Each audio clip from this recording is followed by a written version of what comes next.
Bonjour à toutes et à tous, bienvenue dans votre magazine quotidien Smart Éducation, un magazine dédié à la formation aux nouveaux métiers, aux nouvelles pédagogies, le rendez-vous qui donne un futur à la jeune génération.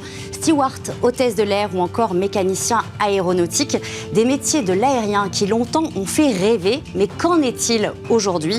Touchée de plein fouet par la crise sanitaire, la filière aérienne a redécollé de manière spectaculaire en 2022, renouant quasiment avec les chiffres d'affaires d'avant-crise. Conséquence, eh bien, forcément, l'ensemble du secteur recrute. L'avionneur Airbus prévoit par exemple d'embaucher 13 000 salariés en 2023. Pourtant, la filière se heurte à de nouvelles problématiques, celle de la pénurie de main-d'œuvre, mais aussi de la transition écologique. Alors, les métiers de l'aéronautique attirent-ils encore les jeunes? Élément de réponse avec Magali Jobert. Bonjour. Bonjour. Alors Magali, vous êtes déléguée générale de l'AFMAE, qui est donc l'association pour la formation aux métiers de l'aérien, un centre de formation dédié principalement donc aux métiers de l'aéronautique. Alors quand on parle justement des métiers de l'aérien, on pense tout de suite pilote, personnel navigant, mais en fait il y a plein d'autres fonctions. Donc justement, à quel métier vous formez au sein de l'AFMAE ? Alors oui, les métiers de l'aérien, c'est assez large. Nous formons de la filière technique à la filière de la relation client, principalement les métiers de mécanicien avion, bureau technique également, et puis relations clients, les agents d'escale que vous allez trouver dans les aéroports, et également les hôtesses et les stewards. Et alors comment se déroulent vos cursus justement? Est-ce que déjà c'est des formations longues? Est-ce que c'est des formations plutôt courtes? Comment ça se passe? Les cursus vont se découper de deux manières différentes. Nous avons un CFA où il va y avoir l'apprentissage. Donc ce sont des bacs pro en 2 ans, des mentions complémentaires, bac plus 1 et des BTS, 2 ans également. Tout ça en apprentissage. Et vous avez également les mentions complémentaires accueil dans les transports pour l'agent d'escale, 1 année en apprentissage. Et puis les formations qualifiantes, donc tout ce qui est certification de qualification professionnelle pour les hôtesses et les stewards, par exemple. Et alors le coût de ces formations, c'est des formations qui sont gratuites, c'est en partenariat avec l'État, comment ça se passe? Le CFA, ce sont des formations qui sont prises en compte via tout le process d'apprentissage, donc qui ne coûte rien à l'apprenti. Et puis nous avons également une deuxième partie en formation continue, où là, ça va s'inscrire dans de l'insertion, du suivi pour des profils handicap et également de la reconversion professionnelle, donc entreprise, CPF, filiale ANPE, Pôle emploi, pardon. Est-ce que vous pouvez nous donner des exemples d'entreprises du secteur avec qui vous travaillez, qui sont vos partenaires? Alors, on a un partenaire qui est de longue date avec nous, qui est Air France et Air France Industrie, donc sur les métiers de la relation client et les métiers techniques. Et donc du personnel navigant également? Tout à fait, voilà. Hôtesse et steward. Je pensais que c'était un concours c'était quelque chose à part. Non, nous l'hébergeons également et nous avons 1 année de spécialisation vers l'excellence en fait du métier de service. D'accord. Nous travaillons aussi avec Transavia, avec ASL pour les compagnies, pour les airlines. Et puis au sol, nous sommes avec non seulement des fabricants, mais également de la maintenance. Safran, Dassault Falcon Service, Aigo Solutions, Corsair, voilà, tout ce que vous pouvez trouver, j'en ai nommé, excusez-moi pour les autres, j'en oublie, mais voilà, toutes les entreprises que vous trouvez sur le bassin de l'Île-de-France. Donc pléthore de partenaires. Alors, je l'ai dit en introduction, la crise sanitaire a fragilisé l'ensemble du secteur et votre association n'a pas été épargnée. Oui. Comment vous avez affronté cette période qui a duré 2 ans? 2 ans, 2 bonnes années. Alors, pareil, on a fait de la maîtrise de coûts, un petit peu comme toutes les entreprises. Ça a été assez difficile puisque les entreprises ont également arrêté d'avoir un besoin pour former. Oui, parce que le trafic aérien... Voilà, le trafic s'était arrêté. Donc, nous avons réduit aussi, nous, et contenu l'ensemble de nos personnels. Et puis, on a aussi profité pour revoir un petit peu, moderniser aussi la pédagogie. Justement, on en parlera un tout petit peu après. Alors, 13 000 emplois en plus en 2023 chez Airbus, Emirates qui est à la recherche de son futur personnel navigant. Pourquoi le secteur recrute autant en ce moment?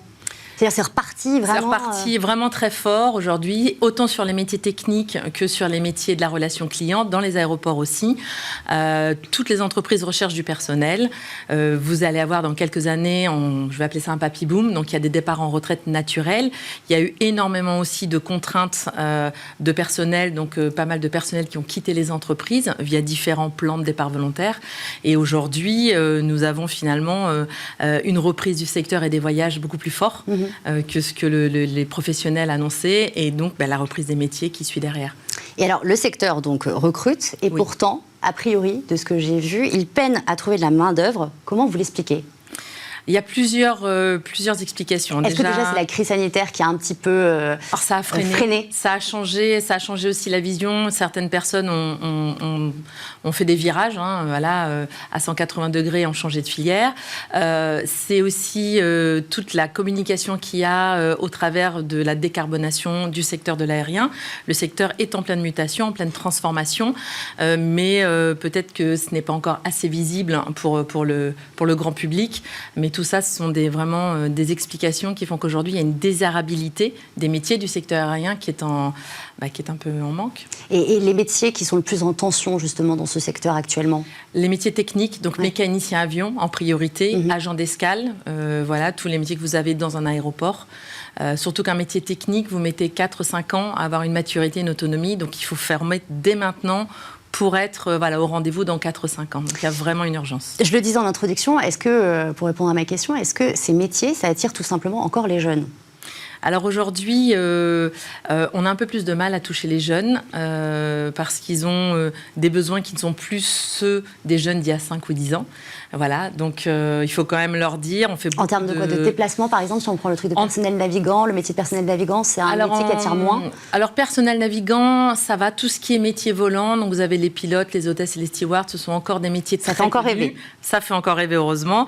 Mais les métiers en tension sont plutôt les métiers du sol. Et ce sont des métiers qui sont aujourd'hui méconnus et que nous avons besoin de faire connaître parce qu'il y a une vraie possibilité derrière et il y a vraiment un engagement sur une vie professionnelle du secteur de l'aérien qui est en pleine mutation et donc qui est vraiment très, très intéressant. Dans ces métiers de l'aéronautique, quelle est la part des femmes ? Est-ce qu'elles sont importantes ? Et si ce n'est pas le cas, comment continuer à tenter de les attirer ? Alors, on aimerait qu'il en ait plus. Aujourd'hui, notamment, je pense, les métiers techniques, peut-être. Tout à fait. On a moins de 10% de femmes sur les métiers techniques. Oui, on voudrait qu'il y ait plus de femmes. Ce sont des filières qui sont complètement ouvertes et adaptées aux femmes. Peut-être, encore une fois, c'est une question de méconnaissance des métiers. Donc, nous faisons beaucoup de partenariats avec les écoles, avec les missions locales, avec différentes associations comme Féminisons, les métiers de l'aérien et de l'aérospatial. Pour promouvoir les métiers, les rencontres et expliquer un petit peu les besoins. Et ça fonctionne ? Vous sentez qu'il commence à y avoir un léger engouement ? Il y a un intérêt qui est là, c'est déjà bien. Donc on allume déjà une petite lumière, des petites idées qu'on arrive à semer à droite et à gauche. Et ensuite, via ces rendez-vous qui sont un peu plus tournés sur l'industrie et les femmes, on arrive à créer de belles rencontres. Et on a quand même bon espoir d'avoir des candidates qui arrivent dans nos cursus. Donc la transition écologique oblige aussi le secteur à se transformer et à trouver et recruter de nouvelles compétences. Alors par exemple des profils qui sont spécialisés peut-être dans la décarbonation ou encore dans la cybertechnologie.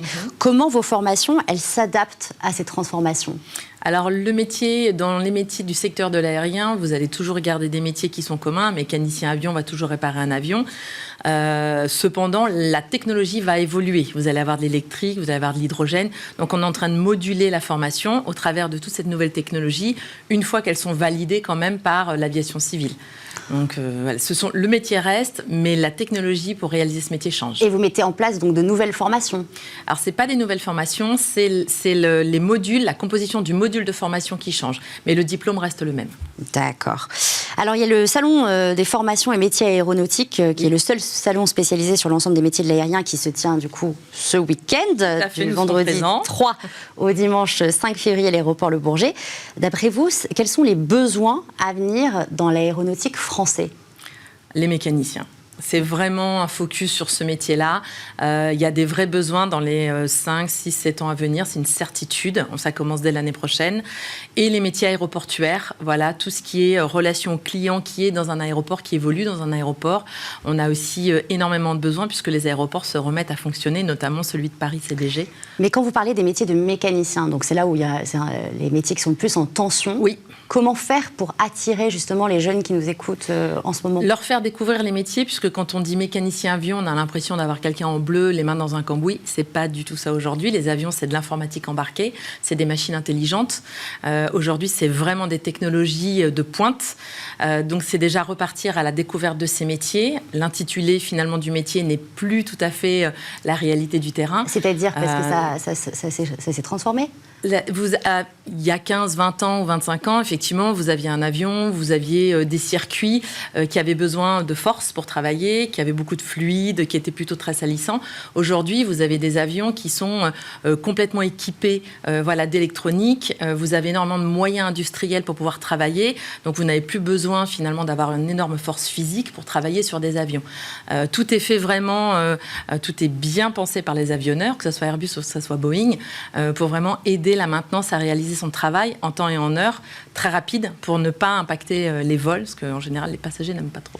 Ces métiers, en termes de carrière, en termes de rémunération, parce que c'est très important, oui. Même actuellement, surtout avec l'inflation qu'on connaît, est-ce que c'est des métiers où on est très clairement bien payé ? Alors, le métier de mécanicien avion, c'est un métier qui rémunère bien mieux que le métier de mécanicien automobile. Si on peut avoir une fourchette, à peu près. Alors, vous êtes entre 1700, 2000 euros brut tout au début, avec un niveau bac. Donc, c'est quand même un métier intéressant en termes de rémunération versus le niveau scolaire. Vous êtes bien sûr en décalé, ce sont des horaires décalés. Vous êtes sur les aéroports ou les centres de maintenance. Vous évoluez en hiérarchie, mais vous pouvez évoluer aussi sur différentes palettes de métiers, puisque quand vous rentrez avec une formation de technicien ou de mécanicien avion, vous avez une capacité ensuite à vous développer sur des spécificités de certains métiers. La structure, l'avionique, les systèmes. Il y a une multitude, en fait, une palette de postes à l'industriel qui est vraiment très riche. Le salon qui a lieu donc ce week-end, c'est oui. un moment important pour votre association ? Tout à fait, c'est un moment important. Vous allez avoir un regroupement de formation autant sur le technique jusqu'au pilote, également sur les agents d'escale et les navigants. Aujourd'hui, nous sommes en plein recrutement pour les agents d'escale et nous allons débuter le recrutement pour les techniciens avions, mécaniciens avions. Donc, c'est vraiment un moment de rencontre où les familles peuvent vraiment s'informer, venir nous poser les questions. Nous les aiguillerons et nous les accueillerons au mieux. Allez, une dernière question avant de terminer cette émission. Après 2 années du coup compliquées pour la filière, comment voyez-vous son avenir ? Bien. Voilà, en pleine mutation, en pleine transition. Vous êtes confiante ? Je suis confiante parce que nous n'arrêterons pas de faire un Paris-New York ou un Paris-Singapour demain, que l'avion fait partie de nos modes de transport. Par contre, aujourd'hui, le client est plus raisonné, donc on adapte aussi. On a les avions électriques qui arrivent, on a les taxis volants qui arrivent, donc on a toute une transition du transport de l'aérien qui est en train de se faire. Et justement, on a besoin d'avoir avec nous des acteurs qui participent à cette transition. Merci beaucoup, Magali Jaubert. Je rappelle donc que vous êtes déléguée générale de l'AFMAE, l'association pour la formation au métier de l'aérien. Smart Éducation, c'est fini pour aujourd'hui, mais nous, on se retrouve demain pour un prochain numéro. Merci à toutes et à tous.